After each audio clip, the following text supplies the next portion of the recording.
Muy buenos días para todas las personas que a esta hora se suman a la agenda académica del Festival de Música del Pacífico Petronio Álvarez en su edición 2020. Yo soy Manuel Sevilla, profesor de la Universidad Javeriana Cali, y tengo el gusto de coordinar en conjunto con otro grupo de universidades y con el equipo de la Secretaría de Cultura esta agenda académica del festival.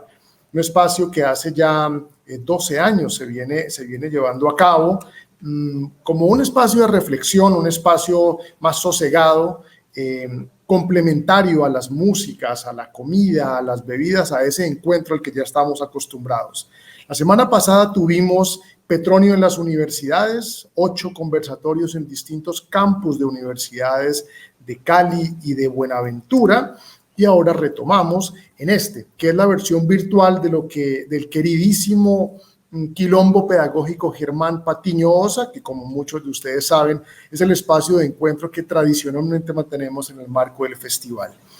Esta agenda continuará por el resto de la semana en horarios que ustedes pueden encontrar en la página de Facebook del festival, y allí también está la señal para que ustedes se unan y vean en vivo estos conversatorios que estarán después también disponibles para que los puedan mirar con un poco más de calma.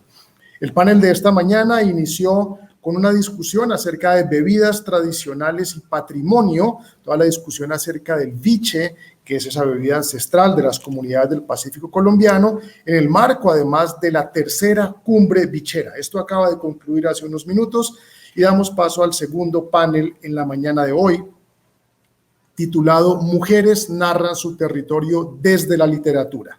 Un panel que se lleva a cabo en asocio con la Dirección de Poblaciones y el Ministerio de Cultura de Colombia.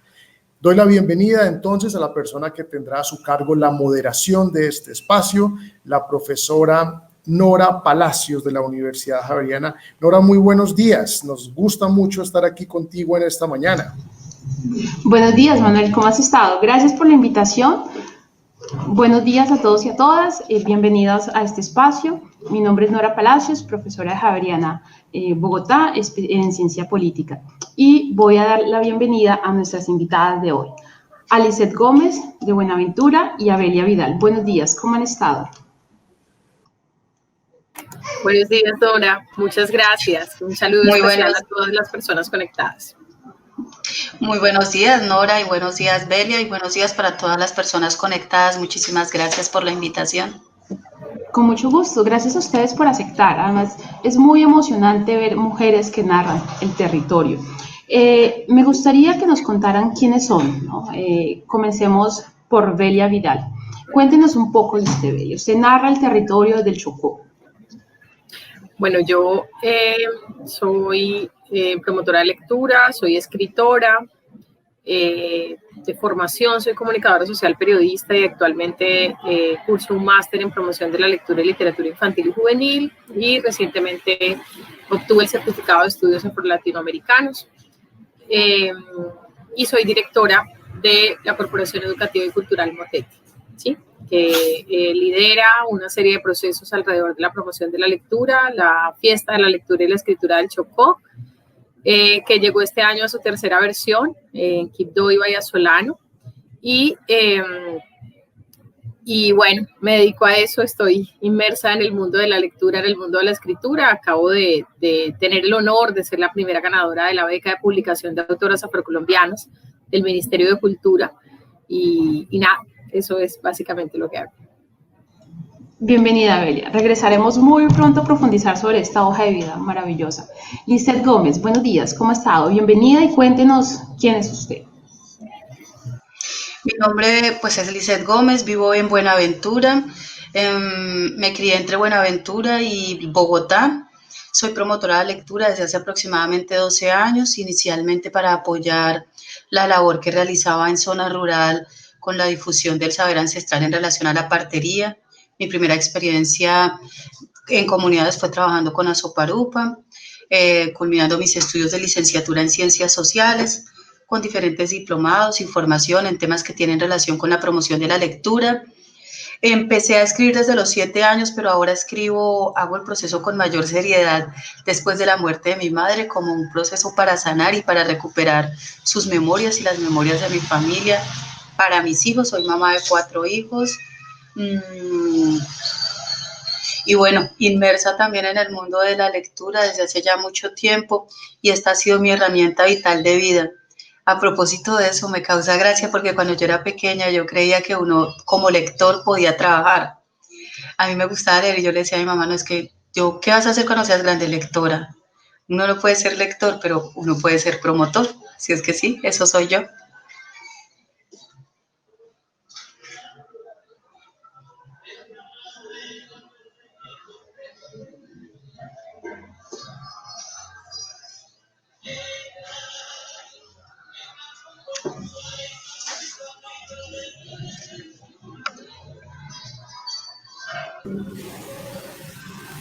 Muy bien, muchísimas gracias, Lisette. Continuamos entonces y quisiera dar la invitación a el ingeniero Luis Alberto Sevillano, director de Poblaciones del Ministerio de Cultura, para que nos ponga en contexto de manera muy sucinta en qué consiste el plan, el programa de Mujeres Narran su Territorio, del cual forman parte nuestras invitadas el día de hoy. Manuel, muchas gracias por la invitación.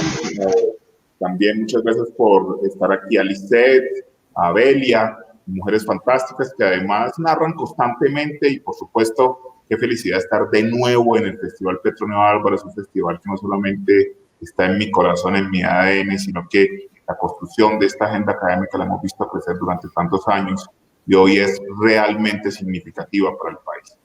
Yo solamente podría saludar de manera muy sucinta y decirles que hoy los invitamos a participar a todos y a todas en este encuentro de Mujeres Narran su Territorio desde la literatura. En esta ocasión desde el Festival de Música del Pacífico Petronio Álvarez, en nuestro amado Festival Petronio Álvarez, donde nos convoca la palabra y la escritura, visibilizando los aportes de las mujeres negras, afrocolombianas, raizales, palenqueras, en la construcción de la diversidad narrativa de la nación, y que sus relatos se convierten y se conviertan y se seguirán convirtiendo en entornos protectores de los derechos culturales en sus propios territorios, con las diferentes funcionalidades que la narración tiene en cada una de ellas en los diferentes espacios. Desde el Ministerio de Cultura, desde esta dirección, la Dirección de Poblaciones, y en este marco es un honor presentarles el programa Mujeres Narran su Territorio, que busca promover la memoria, la identidad con los pueblos originarios, la heterogeneidad de la narración de la mujer colombiana, de las mujeres colombianas, y contribuir a la generación de contenidos propios. Hoy, Mujeres Narran su Territorio contribuye al cierre de brechas, esas brechas significativas que no permiten el goce efectivo de los derechos culturales de las mujeres afro, indígenas, campesinas, ronos, gitanas, diversas y con discapacidad en Colombia. Pero la poesía y la literatura del Pacífico y el Caribe justamente en este momento están presentes, y actualmente, solamente por contarles uno de los productos que estamos adelantando, se encuentran en finalización 2 antologías de narraciones de mujeres afro del país, 200 escritoras afro del Pacífico y del Caribe que tienen la oportunidad en esta ocasión, en el marco de este programa, de publicar sus obras en físico, en digital y en lengua de señas. Mujeres campesinas del norte del Cauca también están siendo beneficiadas con el programa y ya cuentan con un programa piloto en el norte del Cauca para la creación y el emprendimiento social al oficio narrativo y, por supuesto, a la circulación. Y también las mujeres del municipio de Arauca lo estarán adelantando desde el capítulo de Mujeres Indígenas. Muchas gracias a la Universidad Javeriana y al Festival Petronio Álvarez por invitarnos. Muchas gracias por considerar que el programa Mujeres Narran su Territorio es fundamental en esta conversación poderosa de reconocer la diversidad como nuestra gran riqueza en Colombia. Y muchas gracias por permitirnos disfrutar, ahora que ustedes lo van a disfrutar, de estas 3 mujeres fantásticas. De Lisette, una promotora de lectura, porque en general es una narradora todo el tiempo. De Belia, una mujer referente en el Pacífico colombiano, en el Quibdó, a través de su institución Motete, y por supuesto la profesora Nora, que desde la fría Bogotá le pone ese entusiasmo y ese calor humano profundo a la narración. Profesor Sevilla, muchas gracias por la invitación y espero que todos y todas disfruten y sobre todo sigan este programa de Mujeres Narran su Territorio, que además tiene una estrategia digital que se llama Relatos de Mujeres, en donde todas y cada una puede enviar al Ministerio de Cultura un relato de no más de 3 minutos desde cualquier parte del país y del mundo, contando cómo ella representa su territorio, cómo lo logra representar a través de la poesía, la literatura, la música, la cocina tradicional y todas las manifestaciones culturales que tenemos. Entonces no me queda más que reiterarles el agradecimiento a la profe Nora, que ya se nos descongeló, porque es que en Bogotá acá hace mucho frío, pero con el calor de ella logró descongelar. Y bueno, muchas gracias por la invitación, espero que disfruten este maravilloso conversatorio. Gracias, Sevillano. Muchas gracias por su presencia, por este bello y hermoso ejercicio que está haciendo el Ministerio de Cultura. Quiero quedarme con unas frases y regresar. Diversidad, ¿no? Diversidad. Entonces, regresemos con nuestras panelistas y preguntémonos por la diversidad y la interculturalidad. Cuéntenos, profesora, cuéntenos, Lisset Gómez y Belia, cuéntenos sobre la diversidad, que es narrar el territorio, y este territorio que es tan diverso, con distintas culturas. Ustedes desde sus lugares de enunciación, ¿cómo narran este territorio? Especifico claramente mi pregunta. El papel de la oralidad en el Pacífico ha sido muy importante, nos ha caracterizado la oralidad. ¿Ustedes cómo hacen el salto de la oralidad a la literatura y cómo desde la literatura narran el territorio del Pacífico colombiano? ¿Lisset? Bueno, pensé que... bien, la oralidad no se va, la oralidad permanece siempre. Yo empecé a trabajar en la promoción de lectura, tengo un perro que justo en este momento hace lo que los perros saben hacer y que no había hecho en toda la mañana. Y yo creo que el doctor Sevillanos me describió bien al decir que soy una narradora natural. Pero todos lo somos un poco, todos los seres humanos, porque nos amamos contar historias. Y el salto entre la lectura o la cultura escrita y la oralidad se da en la necesidad de escuchar historias, en el gusto por contar historias que todos tenemos. Cuando yo estoy trabajando con los muchachos siempre les digo, ¿quién no sale a la calle cuando escucha un grito o cuando tiene la posibilidad de ver un bochinche? Algunos no, pero en mi caso sí. Yo me asomo con el perro y con mis 4 hijos. Y cuando mi mamá estaba, mi mamá se asomaba primero y nos decía, corran la cortina para que no nos vean. Esa necesidad de escuchar historias, de contar historias y de saber historias es la manera en la cual me introduje en la lectura. Me introduje en la infancia, me introdujo mi mamá, pero he introducido también a los jóvenes y a los niños y a los adultos con los cuales trabajo. Leer es interactuar de la misma manera, leer es conversar, leer es encontrarse, leer es verse. A veces es fácil verse cuando las historias de alguna manera nos corresponden y son cercanas. Y a veces no es tan sencillo cuando las historias son muy lejanas. Y al principio, por ejemplo, yo hacía promoción de lectura con libros distantes, o sea, estadounidenses, gringos, o los libros que nos proporcionaba la biblioteca, porque no tenía muchos libros para hacer el ejercicio. Y después me di cuenta que necesitaba mis propias historias en las cuales la gente hablara como yo, se comportara como yo y su lenguaje pudiera verse reflejado en el texto escrito. El salto de la oralidad a la cultura escrita es de verdad debería ser mucho más natural, porque hace parte de la necesidad humana de contar historias, de aprender y de saber. Tal vez yo sí diría, y eso lo aprendí con las parteras tradicionales, que si bien es cierto somos orales, también somos muy visuales. Porque cuando se realizan esas transmisiones del saber, a uno, mi abuela no decía, venga, mijo, el procedimiento para matar una gallina es, por supuesto, paso 1, no. Mi abuela me decía, párese aquí, siempre un poco detrás de ella, el maestro, ¿no? Y mire cómo se hace. Hablar y leer en voz alta es crucial también para que nos guste leer, para que empecemos a introducirnos en ese mundo de la lectura de manera más amable. Pero, por supuesto, no habrá una manera de entrar en este mundo de la lectura si no hay textos, si no circulan los libros, si los textos no llegan a nuestras comunidades, a nuestras escuelas, a nuestros barrios. Hoy se promocionan muchas maneras de leer y de narrar, pero sigue siendo el libro crucial para que llegue a nosotros y llegue en buen estado, en buenas condiciones. Eso también es crucial. yo considero que con eso cierro, porque si no me siento en la palabra, Belia, y qué pena contigo. Bueno, yo al respecto de la pregunta, Nora, tengo que decir varias cosas.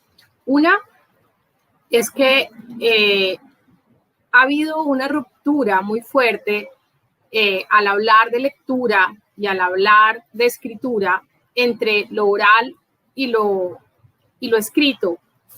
Y esa ruptura específicamente en lo oral, digamos esa ruptura, perdón, asociada a la lectura, también ha planteado una herramienta de exclusión, ¿sí? Y lo primero que nosotros tendríamos que decir es que la literatura oral también es literatura. Y uno de los trabajos que nosotros tenemos que hacer es entender que no hay una ruptura entre leer libros, leer un cuento en un libro y escuchar ese cuento. Igual yo estoy haciendo una lectura porque estoy haciendo una decodificación, ¿cierto? Y estoy interiorizando toda una serie de conceptos, unas historias, unas anécdotas, estoy percibiendo unas emociones. Entonces, lo primero es entender que la lectura no es solamente el ejercicio de coger un libro y decodificar unas letras. Esa fractura, como ya lo decía, ha sido también una herramienta de la exclusión. La escritura, la lectura de los libros ha estado supeditada pues a unos grupos hegemónicos. Entonces, decir que nosotros solo somos orales es también decir que no estamos al nivel de esa cultura hegemónica, ¿cierto? Y que no somos capaces de producir textos como deberían ser producidos. Entonces, lo primero es entender que debemos trabajar por darle igual valor a todas estas cosas, ¿sí? Por eso cuando hablamos de escritura, lectura, debemos hablar también de oralidad siempre, procurar siempre, ¿cierto? Lectura, escritura y oralidad, lectura, escritura y oralidad, porque están al mismo nivel. Eso en primera instancia. Pero claro, hay que darle el mismo nivel, pero entender que ha sido una herramienta de exclusión y que por tanto no podemos quedarnos solo con la oralidad, ¿sí? Porque necesitamos abrir ese espacio y poner a nuestras comunidades en equidad, y esa equidad implica acceder de manera equitativa, o valga la redundancia, ¿cierto?, a esa otra parte de la literatura, acceder al mundo de lo impreso, de lo escrito, y acceder al mundo de la escritura, ¿sí? No quedarnos confinados solo con esto otro y decir, es que esto también es importante y entonces me quedo aquí. No, es que esto también es importante y por eso yo hago esto, pero también hago lo otro y hago lo otro, ¿cierto? O al menos tengo el derecho de hacer lo que yo elija. Entonces, eso es como lo primero que quisiera plantear. Yo quiero que, o sea, mi deseo, no sé, es romper con este asunto de que el afro es exclusivamente oral, o que es que ustedes son muy orales. No, todos los seres humanos lo somos, ¿cierto? Y todos los seres humanos también podemos escribir y deberíamos poder escribir, y escribimos de distintas formas. Entonces, hay que torcer un poco ese tema de la exclusión que se ha instalado ahí también. Y por otro lado, la escritura es resultado de la lectura, ¿sí? Es resultado de la estructuración del pensamiento. Cuando tú lees, hablemoslo en el plano oral, por ejemplo, si tú observas algo, tú lo interpretas. Yo estoy viendo aquí que está empezando a llover, ¿cierto? Eso es una lectura, estoy leyendo el paisaje y luego yo les cuento a ustedes eso, estoy escribiéndolo, lo estoy narrando, ¿cierto? Porque a su vez ustedes lo van a poder leer a partir de lo que yo estoy contando. Igual pasa cuando eso mismo no se los cuento a ustedes, sino que lo escribo en un poema, por ejemplo, ¿cierto? O hago un cuento breve sobre esto que acabo de ver.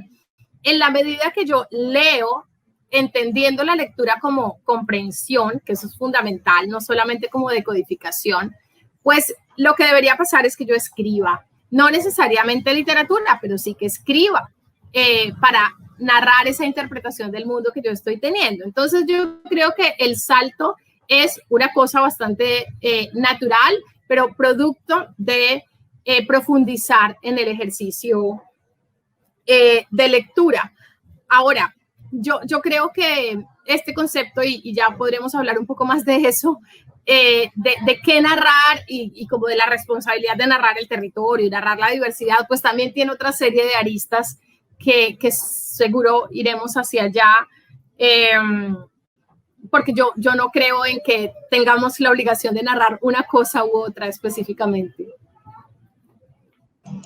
Sí, de acuerdo. Y esta conversación me encantaría tenerla durante horas y horas con ustedes, además porque como mujer, como mamá, ustedes son promotoras de lectura, me encantaría quedarme, tengo miles de preguntas que hacerles, no sé por dónde empezar.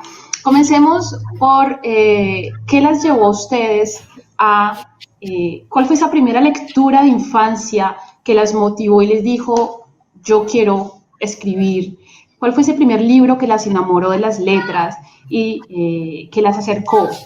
Y lo hago por dos, le hago la pregunta por dos razones. Primera, como mamá de una niña de 6 años, entonces si me pueden recomendar el libro que ustedes las enamoró, pues podré leérselo a mi hija. Y ustedes también que nos cuenten en ese ejercicio cuál fue ese primer libro que las enamoró y a partir de ahí cuáles han sido esa formación en letras, esas influencias que las han movido a estar donde están hoy, ¿no? Y que las han movido también a deconstruir, porque están en un ejercicio, y como lo planteaba Belia, el ejercicio de deconstruir una historia, unos comportamientos hegemónicos. ¿Cuál fue ese primer libro que les permitió hacer esa deconstrucción de las narrativas muy occidentales, de ese eurocentrismo?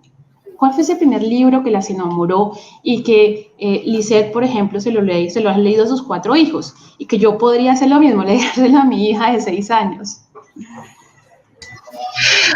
Bueno, pues esa es una buena historia. Nos fuimos de Buenaventura cuando yo tenía 4 años y una vez pasamos por una librería y había un libro que estaba además en promoción, porque yo vi que tenía letras amarillas y rojo y eso es promoción para cualquier niño, hablando precisamente de aprender a decodificar. Entonces resulta que el libro es ¿Dónde viven los monstruos? De Maurice Sendak. En el libro Donde viven los monstruos, pues el niño puede irse de donde vive a el sitio en el que quiere vivir. Y yo no quería vivir en Bogotá. Yo quería vivir de donde éramos, o sea, mi mamá es chocuana, mi papá es caucano y pues estábamos aquí en Buenaventura. Así es que yo quería volver. El motivo por el cual yo quería volver se llama agua fría. Resulta que a mí no me gustaba bañarme con agua fría porque yo entraba a las 6 y tanto, a las 7 a una guardería, pero mi mamá tenía que irse a trabajar. Así es que a mí me bañaban aproximadamente a las 5 de la mañana. Alguien le dio el famoso truco a mi mamá que hasta hoy no se lo perdono a la persona que se lo dio, que si me bañaban con agua fría no me iba a dar gripa en Bogotá, pero que si me bañaban con agua caliente, sí. Así es que mi mamá, muy juiciosa y muy joven, decide bañarme todos los días con agua fría, pero yo aquí, en mi territorio, no me bañaba, nunca sentí el agua tan fría. Así es que cuando yo leo eso y veo la posibilidad de este niño que además se comportaba no muy bien, de irse a otro mundo, yo consideré que yo también tenía esa posibilidad. Y yo tenía unos referentes, digamos, del medio ambiente muy claros, y eran la luna, y eran pues las plantas y la lluvia. Después de eso, pero en ese momento no sabía leer adecuadamente, y yo vivía pues acosando a mi mamá, yo tengo más hermanos, mi mamá trabajaba, cuidaba de sus hijos, no tenía la posibilidad de leer. Y por eso yo considero que leer, el ejercicio de la lectura, es un ejercicio político muy fuerte y es un ejercicio de libertad. Si bien también se considera como un ejercicio de inclusión, para mí es un ejercicio de libertad. Otra vez el perro hace lo mismo. Entonces, yo le pregunto a mi mamá que cómo se lee. Y mi mamá me mira, mi mamá está lavando los platos y mi mamá me mira y me dice, se lee como se habla. Yo le pregunto que cómo otra vez y me dice, ¿usted se sabe las vocales? Yo le digo sí. Y ella me dice, el resto es música. La M suena no sé qué y usted lo combina con la A y le suena más. Y si la P suena así, entonces usted me va preguntando cuando conozca una y yo le voy diciendo. Y mi mamá siguió haciendo sus oficios. Mi mamá narra que más o menos 20, 30 días después yo le dije, listo, ya sé leer. Así es que yo había ido a comprar el jabón y saco la hoja de papel periódico en la que envolvían el jabón y le digo, aquí dice noticias judiciales. Mi mamá me dice, preste. Y yo, dice noticias judiciales. Y en ese momento yo me emancipé, como dijo mi mamá, en ese momento la perdimos. En ese momento me emancipé. Y emancipada, mi segunda lectura, por mi necesidad de encontrarme con la luna, porque no había mucha energía eléctrica, así es que las noches de luna a mí me dejaban salir a jugar hasta más tarde. Leí De la Tierra a la Luna de Julio Verne, pero ese era otro mundo. Este era el mundo norteamericano y era otro mundo y era la necesidad de unos hombres de haber colonizado el oeste, ahora colonizar la luna y de seguir utilizando sus armas y la pólvora. Sin embargo, la posibilidad de llegar a la luna lo significaba todo para mí. Hasta que una profesora, recuerdo, muy cansada de que yo estudiaba en una escuela pública, no había biblioteca, y yo le preguntaba que cuándo iban a llegar los libros, porque mi mamá me dijo que en la escuela era donde estaban los libros, que cuándo iban a llegar los libros, me ha regalado cuentos y leyendas de amor para niños de Latinoamérica. Y estos niños además sí tenían mi color de piel, ¿no? Eran un poco, con estos dibujos yo me veía reflejada. Entonces después compré cuentos de espantos, que son una colección muy viejita, porque no estoy muy viejita, cuentos de espantos y cuentos de los orígenes, y entonces empecé a recrearme en las historias de los niños de Latinoamérica, en El Hombre Caimán, en La Tunda, pero también en historias de amor. Y así empecé mi recorrido por la lectura. Cuando ya tuve hijos, y alguna vez yo les decía hace muy poco a mis hijos, mi hija mayor tiene 23 años, que se hace necesario, y yo no quiero ser con esto, no quiero entrar en controversias, pero sí se hace necesario que en las casas las mamás y los papás hagamos un ejercicio serio de promoción de lectura. Y más aún en nuestros territorios. Y cuando yo hablo de la promoción de lectura, yo no hablo de acciones de animación, el evento, el juego, yo estoy hablando además de empujar, todos los que estamos viendo este programa, de empujar acciones políticas de lectura en nuestros territorios, y se hace crucial. Uno de mis estudiantes pues lo asesinaron, y entonces yo recuerdo que alguna vez me dijo, profe, me van a matar, y yo le dije, pero ¿por qué me dices eso? Y me dice, porque si las cosas son como usted dice, y en la lectura que yo estoy haciendo no me voy a salvar, me van a matar joven. Y le digo, pero ¿por qué te van a matar joven si tenés 16 años? Me dice, profe, muy simple, yo vivo en un barrio difícil, todos tenemos que colaborar con ese trabajo que hace esta gente. Algún día yo voy a caer. Y hace poco cayó, de 22 años. Y la lectura lo llevó a saber que, y le dije, entonces, ¿por qué no? ¿Y qué piensas hacer? Pienso irme, pero no puedo, porque yo tengo que sostener a mis hermanos y a mi mamá, ayudarle. Por eso es que para mí es crucial que hagamos ejercicios de lectura, pero no solo para ver hacia dónde camina nuestro rumbo, porque la lectura también desarrolla el pensamiento lógico, sino para empezar a reinterpretar nuestros territorios y nuestros contextos culturales. Así que el ejercicio de promoción de lectura me vino por obligación. Tal vez pude buscar que me nombraran en un colegio, ser docente de 8 a 12 o de 8 a 2 de la tarde y volver a mi casa. Pero conforme crecían mis hijos, 4 hijos, yo sentí que tenía una obligación también con mi propia tierra. Y era proporcionar herramientas diferentes. No solo a los muchachos que estudian conmigo, también a mis hijos. Aquí todo novio que ha llegado, han caído bastantes novios en esta casa. Todo novio que ha llegado también se ha convertido en un lector. Y entonces, amiguito, vas a ser de mi club de lectura y toma tu libro. Y claro que es así. Porque hasta que no nos leamos, y a mí me encantó lo que dijo Belia al afirmar, claro, uno de los primeros ejercicios que hacíamos siempre era, alguien mire hacia el cielo y lea lo que el cielo le dice. A las 12, a la 1 o a las 2 va a llover, y si no, esta noche llueve.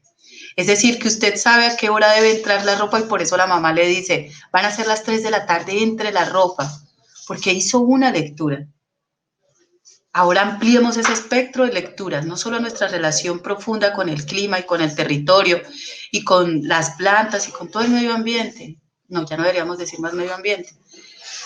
Pero también hagamos esa lectura de nuestro propio entorno. A veces he visto muchos jóvenes caer por una lectura inadecuada. A veces les preguntamos a las mamás, ¿hasta dónde cree que lo está conduciendo con lo que está haciendo y lo que le exige? Así es que definitivamente la lectura también es un acto emancipatorio, es un acto político, es un acto que deberíamos exigir: agua, claro, por supuesto, servicios públicos, la difusión de la música, de la gastronomía, pero la lectura se hace crucial como herramienta de vida, y de vida en lo común, en lo sencillo, en lo cotidiano. Hasta aquí llego yo. Velia, en el mismo sentido, Lisette, gracias, Lisette, en el mismo sentido, ¿qué fue ese libro que la motivó a entrar efectivamente en este ejercicio tan político, ¿no? Pero entran por la pasión, ¿no? Entonces, ¿qué fue ese primer libro y cuáles han sido sus influencias en la construcción de toda su literatura? Mire, hay un lingüista colombiano que vive en Francia hace muchos años, que se llama Evelio Cabrejo, que lo recomiendo a quienes están dedicados a esto. Y Evelio explica de una manera extraordinaria lo que ocurre en el cerebro de un bebé y luego en un niño, ¿sí?, con las narraciones, ¿sí?, independiente de que sea un libro físico o no. Y cómo eso que nos van narrando es lo que nos ayuda a entender la relación tiempo-espacio, es decir, a entender el territorio, ¿sí? Y yo siento que mi experiencia fue esa. O sea, en mi municipio, pues, que es que es Vallasolano, pues no había biblioteca. En mi casa empezaron a llegar los libros cuando mis tíos se fueron a estudiar a Ismina. Y entonces ellos estudiaban el bachillerato en el seminario y traían libros, ¿sí? Traían libros que se leían cuando estaban allá en sus clases. Entonces empezó a haber libros en la casa, pues que yo no leía porque no eran libros para niños, pero desde siempre me han contado historias, ¿sí? Desde siempre me han contado historias y tengo mi familia materna, es una familia muy musical, además, donde también siempre nos han cantado. Y siempre nos han dicho que tenemos el don de la palabra. Yo no canto, pero pues escribo, ¿cierto? Y hablo, hablo bien. Y entonces yo siento que esta cercanía con la palabra narrada y con la palabra escrita, se fue dando de esa manera natural porque evidentemente no teníamos libros. Nosotros íbamos a la playa y allá siempre mis tíos me enseñaban cosas, las vocales en la arena y todo esto, y bueno, y así fui acercándome a todo esto y teníamos una admiración muy grande yo tenía una admiración muy grande por cómo hablaban mis tíos de los libros que ellos leían, ¿sí? Ellos son como mis hermanos realmente, porque pues yo crecí con mis abuelos, mis papás eran muy jóvenes y entonces mis tíos son como mis hermanos, me llevan muy poca diferencia de edad. Y ellos iban desarrollando también su discurso muy bien, son muy elocuentes y tienen una gran oratoria. Y yo sabía y entendía que esto era por los libros, pero claramente la primera relación vino con las historias, con las narraciones y con estos cantos que a todos nos han dicho en el Pacífico de alguna manera, y es que el cuento de la hormiguita, ¿cierto? La hormiguita que iba buscando su casita hasta que la encontró. Mi abuela siempre me tenía un canto para la nariz, ¿cierto? Entonces que decía que le dijera al paletón que me cuidara el corazón y que le dijera a la perdiz que me hiciera crecer la nariz. Y son estos juegos de palabras, ¿sí? que están tan presentes en nuestra cultura, y los dichos y los refranes y los cuentos que se repiten una y otra vez y los chistes. Nosotros en el Chocó, y yo sé que en todo el Pacífico decimos mucho chistes a las historias, porque no solamente porque sean de humor, sino porque contamos los chistes, son las anécdotas, los chistes son las historias que les han pasado. Entonces, pues yo he escuchado chistes toda mi vida, de mis abuelos, de mis bisabuelos, de cómo fue cuando se fue a juntar mi abuelo con mi abuela y cómo se fue mi bisabuela con el novio. Bueno, toda la vida escuchando todo eso, y tenía una fascinación muy grande por la conversación. Pues todavía converso con mi abuela siempre, y yo creo que esa fascinación por la conversación con mi abuela, después con mi tía Ludis, fueron, y las canciones de mi mamá fueron como lo primero que me llevó a la literatura. Posteriormente, pues yo creo que yo vine a conocer una biblioteca ya muy grande, realmente. O sea, no tengo como una noción clara, pero una biblioteca como tal la conocí muy grande, porque nuestras escuelas no tenían bibliotecas ni nada de eso. Y aunque ya después, cuando vivía en Quibdó, pues estaba la biblioteca del Banco de la República, pero pues no teníamos como la costumbre de ir allí. Yo no recuerdo haber entrado cuando niña, pero mi mamá sí compraba libros del Círculo de Lectores. Y eso me parecía fantástico. Sí, pues, cuando ella tuvo su primer empleo en la fábrica de licores del Chocó, ella compraba libros del Círculo de Lectores y yo miraba esos libros. Yo ya sabía leer, y pues no eran libros para niños, pero me gustaba mucho eso, que empezó a ver libros por esas compras que hacía mi mamá.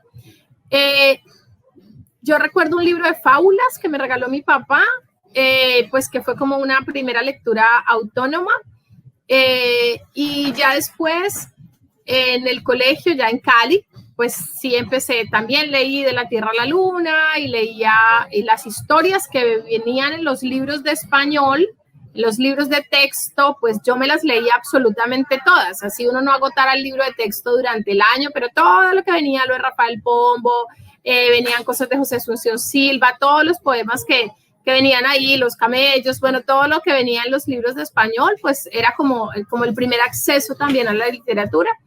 Y ya posteriormente, como de mi cuenta, sin que fuera el libro de español, sin que fuera la tarea del colegio, me leí El Principito, y bueno, y fue muy, muy chévere, y ahí empezó como un camino autónomo. Yo lo que siento es que el camino autónomo de yo selecciono esto y me lo leo porque quiero, empezó con ese libro. Yo tenía 12 años, y pues luego seguí leyendo lo demás, pero ya elegía mis propios libros. Entonces ya leí El amor en los tiempos del cólera, y leí Love Story, y bueno, y empecé a leer ya 12 cuentos peregrinos y otras lecturas con esa autonomía. Pero básicamente eso es como lo que yo siento que ha sido mi camino, y pues creo que nosotros, por vivir en el contexto que vivimos, pues nos han sido privadas muchas cosas, ¿sí? Como tenemos también un sistema educativo de baja calidad, entonces muy poco nuestros estudiantes, niños y niñas, siguen toda la lectura a la que podrían o deberían tener acceso en su formación, ¿sí?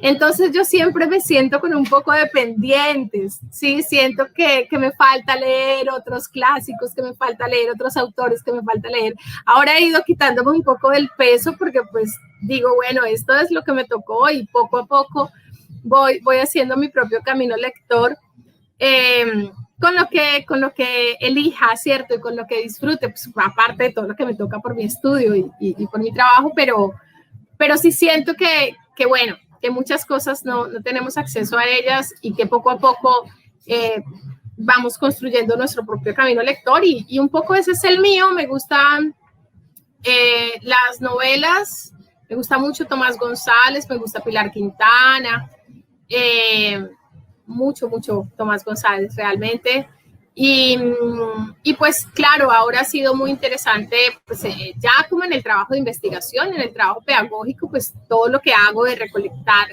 libros de literatura infantil y juvenil que tengan personajes afro, pues que he traído de distintas partes del mundo y he tenido la fortuna pues de ir haciendo una colección interesante y de aprender también sobre eso y de estudiar sobre eso. Pero siento que la esencia sigue siendo lo que a mí me llene. Esta semana estuve leyendo las cartas de Emma Reyes y ahora ayer empecé a leer el rastro de Margot Glantz. Entonces es como, construir de manera autónoma, por supuesto. Me gusta mucho Chimamanda Ngozi Adichie, me he leído todos sus libros y ahora estoy leyendo a Leslie Arima, que es una autora africana inglesa, y pues también he leído a Sadie Smith, que me gusta también, y nada, y ese es un poco como la construcción del camino personal de la lectura. Gracias a las dos. Yo estoy maravillada aquí, yo no quiero que pase el tiempo.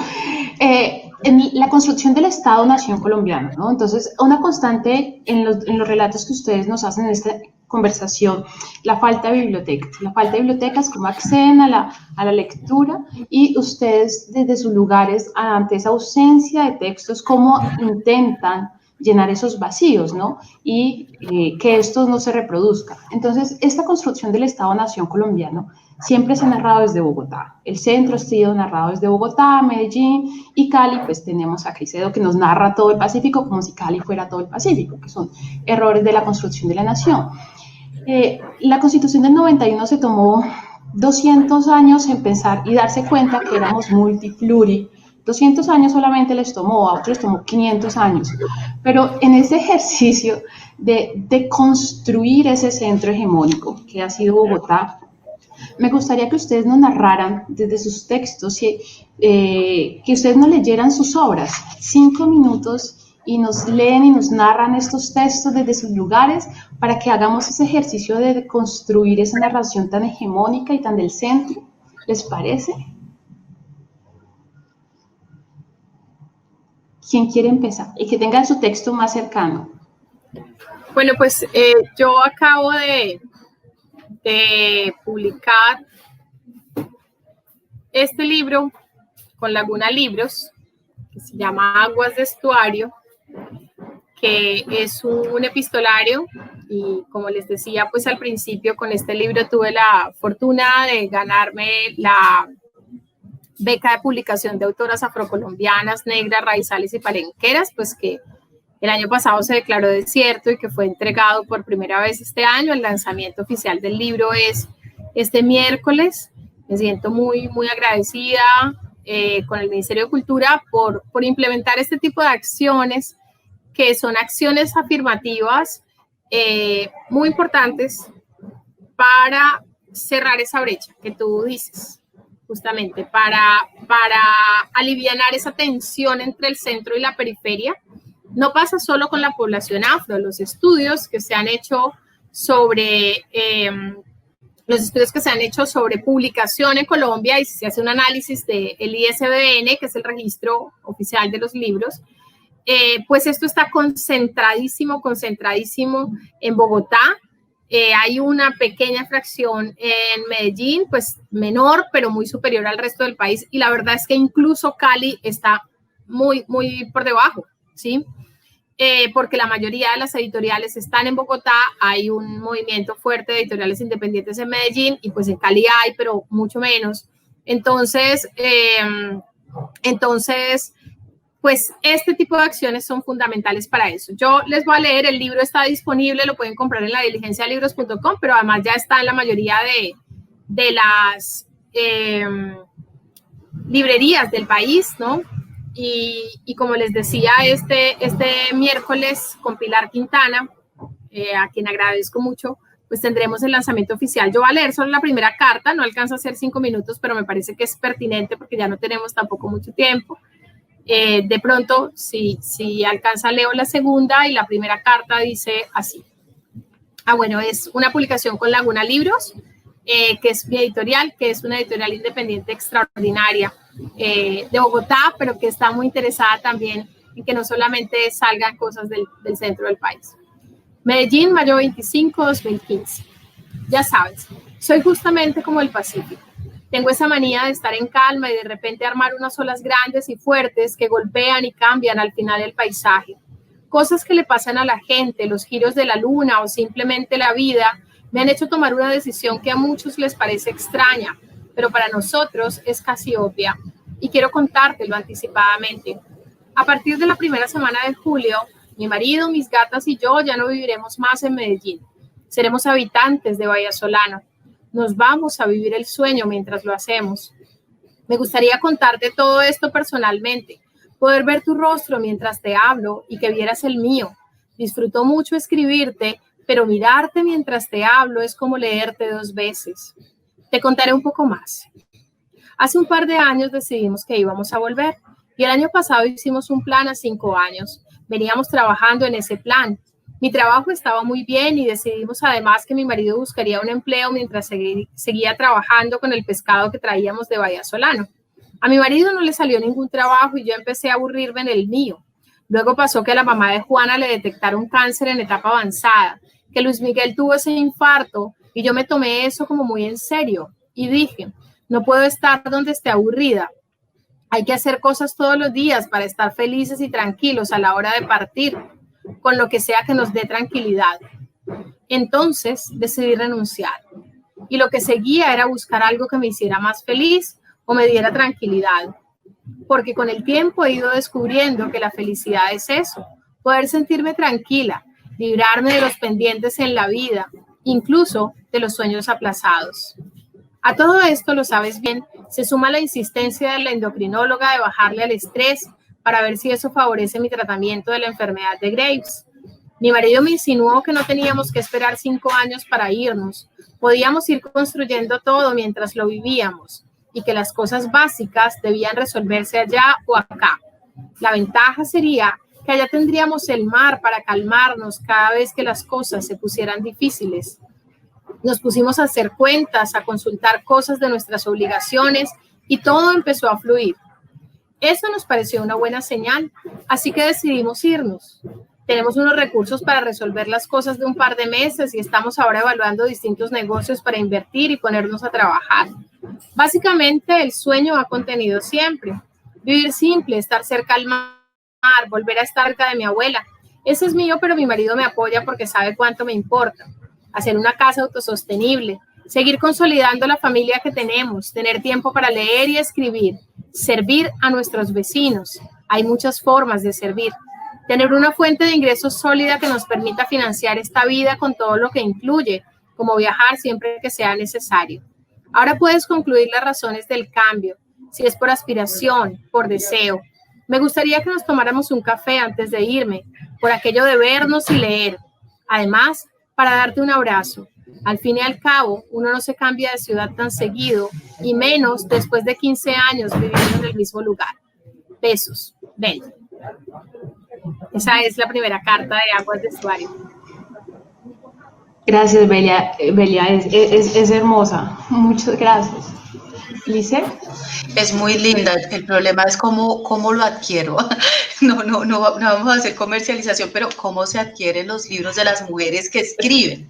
¿Cómo se adquieren los libros? Es muy fácil. Porque ese es el otro reto. Pero ese es un reto, eso es importante lo de la beca, estás en una editorial que te pone en todo el país. Tú lo puedes comprar desde Buenaventura y te llega allá sin ningún problema. Es distinto que si yo hiciera la venta. Sí, lo puedes comprar en línea o lo puedes pedir por WhatsApp también, o lo puedes pedir por teléfono y te llega allá. O sea, si yo hiciera la venta, si yo me hubiera autopublicado, eso no sería factible, ¿sí? Entonces, realmente, ese tipo de oportunidades, cuando te publica una editorial que tiene amplia circulación, pues las cosas cambian radicalmente. Y en particular, este libro ya está en un montón de partes. Me acaban de escribir de San Andrés, que lo tienen en San Andrés. Me escribieron de Subachoque, pero también de Cartagena, pero ya pues me llegó aquí a Vallasolano. Entonces, hay una gran ventaja en eso. Ha sido una distribución muy no sé, fácil y aceptada. La importancia de las becas, la importancia de participar, la importancia de acceder a las convocatorias por Belia Vidal. En 30 segundos. Bien, yo les voy a leer un fragmento de este que lo publicó el ministerio. Se llama Cuaderno de Ejercicios y es precisamente de mujeres de Buenaventura narran su territorio. Y se llama Papa, Sopa y Pollo. Es un fragmento, voy a leer una pequeña parte. Faltan 20 días para mi cumpleaños número 22. Tengo 3 hijos y antes que llegue mi cumpleaños tendré mi 4.º hijo. Trabajo como docente haciendo reemplazos. En un día común puedo atravesar la ciudad de Guacamayas a Suba. 2º de primaria en la mañana y 5º en la tarde. Mi mundo huele a niños, entre mugre, mocos, pecueca y bombombú. Lápices que nunca tienen suficiente punta manchan mis uñas y mis manos. Mis piernas se hinchan. Subir las empinadas escaleras que llevan a las escuelitas es un calvario con todo y estaciones. Debería estar descansando, profe, dice la coordinadora cuando me presento como el reemplazo de 2 días de la maestra Doris, que se operó la nariz. Una sonrisa es mi respuesta. No puedo descansar. Si no pago arriendo esta noche me van a sacar la ropa y el colchón de la habitación donde vivo con mis hijos. Mientras transcurre la tarde no sé qué hacer. La maestra Doris no responde el teléfono. Aún no me paga los otros reemplazos y lo peor, tengo hambre y sed. El asedio de las voces infantiles retumba en mi estómago. Vacío. Lentejas estaría bien. Bogotá no está hecha para la gente, siempre dice mi mamá. Ella volvió de Buenaventura después de 7 años, sin empleo y sin dinero, a vivir conmigo y mi esposo. Fue una amarga sorpresa su visita y el hecho de que ya no tengo esposo. Por ello alquilo 2 habitaciones, la de ella con mi hermano adolescente y la mía, una junto a la otra. El domingo pagué la habitación de mi mamá, que tiene baño independiente, con el dinero de la remesa de la semana. Recibí en la iglesia de Las Lajas, junto con los habitantes de la calle, un mercado. Por estar embarazada me dieron mucho más de lo esperado, incluyendo pañales desechables y una primera mudita. No quiero ser desagradecida. Mientras la mujer sonriente y amable, vestida de gris con un botón rosa en el pecho, llenaba de víveres de toda clase los costales que me regalaron, desde tomates secos hasta panela, yo solo podía pensar cómo llegar a la avenida Boyacá y tomar una de las 2 busetas que me conducían a mi casa. Y esta es una serie de relatos que he venido escribiendo como ejercicio de lo que se vive en las grandes ciudades para mujeres que son mujeres negras, pero que también son mujeres indígenas y que son mujeres mestizas. Y este es un país, esta es una nación creada con condiciones difíciles para todos. Hoy nosotras representamos a nuestra etnia porque a ella representamos, o sea, no podemos eludir lo que somos de ninguna manera, pero las condiciones son duras para todas nosotras. Así es que yo siempre al principio consideré, alguna vez cuando era pequeña y leí Las estrellas son negras, un pedacito, recuerdo que en un segmento Palacios dice, pero la pobreza del Chocó también es para los indios, también es para los paisas y también es para los negros. Y la pobreza es para todos. Así es que eso es un relato autobiográfico. La verdad todavía me pone algo sensible. Aunque mi hija ya tiene 17 años, ya no debería, la verdad. Y gracias a Dios llegó el divorcio. Sin embargo, aún me pone un poco sensible y lo escribí. Y en esto que decías, Belia, y que tú también lo dijiste, Nora, hablar de narrar el territorio podría tomarnos mucho tiempo y todos deberíamos tener el derecho de escribir. El ejercicio de la publicación es un ejercicio que tú nos narras cortamente, complejo a veces, es difícil. Yo recuerdo bien a la profesora Mari Grueso cuando publicó Tómame antes que la noche llegue, porque lo publica prácticamente de sus propios recursos, es adquirirlo, me lo regaló, o sea, yo la guaité, la perseguí y me lo firmó y me lo regaló. Porque no es fácil acceder a los textos de nuestras escritoras en general y escritores. No es sencillo, y menos en sitios como los nuestros donde aún no hay bibliotecas y aún en Cali, que tampoco es que sea tan fácil comprar un libro. Y menos en nuestra nación, porque comprar un libro es costoso. Hace poco mi hija me pidió un libro regalado y cuesta 159,000 pesos. Y tú te debates entre el internet que cuesta 120, 130, ¿cierto? Para trabajar, y el libro de regalo que cuesta 160.000 pesos prácticamente, más costos de envío. Así que este año durante el High Festival pues tuve la oportunidad, gracias al Ministerio de Cultura, de asistir, y a la ministra, de asistir al Festival de Ediciones, de editoriales. Y entonces pude aprender mucho sobre este mundo, ¿no? Sobre la famosa cuchilla. Si no llegas a tantos ejemplares, entonces todos esos libros se convierten en material reciclable. Es decir, a menos de 50 pesos el kilo. Y en ese momento yo pensé con seriedad en mi trabajo como promotora de lectura. O sea que cuando a mí me dijeron, Belia Vidal, y qué pena, voy a hacer la cuña faltando un minuto para cerrar este evento. Yo dije, miércoles, maestra en todo este proceso de caminar en torno a la lectura en nuestros territorios. Y yo escuchaba a Random House y a las grandes editoriales hablando de la cuchilla, hablando de producir o no producir y de buscar pequeñas historias interesantes. Y recordaba a Chimamanda en el 2019 hablando de nuevo del peligro de la historia única y de la necesidad de ser diversos para el mundo entero. Así que bueno, acceder a tus historias, a las mías y a las de otras escritoras y escritores nuestros y de diferentes lugares del mundo, es lo que nos hace universales y diversos. Tal vez no exista un libro que realmente sea una historia universal, pero la historia que habla de ti, de lo que sientes, y eso que nos conectó, la historia regresando a Vallasolano y mi historia en Bogotá, y pensando en cómo volver a ser gente del territorio, cómo volver a Buenaventura, son historias pequeñas y universales. Ahí, como dice Tolstoy, cuéntame tu aldea y me contarás el mundo.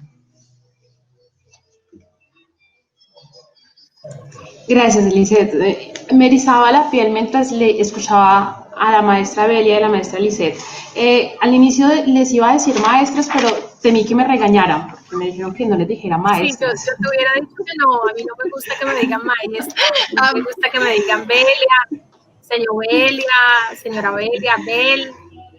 Pero lamentablemente, y para cerrar, les voy a decir maestras porque realmente lo son. Están haciendo un trabajo que hacen los maestros, ¿no? Construir conocimiento desde nuestros distintos lugares de enunciación, y efectivamente es para que no exista una historia única o no exista universalismo, sino que nos digamos todos estamos aquí de nuestros distintos lugares de enunciación. Y con esto quiero agradecerles enormemente haber compartido este momento. Agradezco a la alcaldía, al Petronio Álvarez, a Manuel por invitarnos. Gracias, estaré comprando el libro. Yo busco constantemente, efectivamente no es fácil acceder a ustedes, es muy difícil acceder a sus textos, pero estamos en el ejercicio tanto para nuestros hijos como para nosotros, pues adultos. Muchas gracias de nuevo, maestra Belia, maestra Lisette, gracias por estar aquí. Y los invitamos a toda la audiencia que siga la agenda académica del Festival de Música del Pacífico Petronio Álvarez a partir de mañana 10 a.m. Toda la información está en la página Facebook del festival. Soy Nora Palacios, profesora de Javeriana Cali. Gracias por estar aquí. Hasta luego. Gracias, fue un honor, gracias. Gracias, para mí también. Muy bien, gracias. Gracias, Nora. Gracias, Nora. Gracias, Lisette.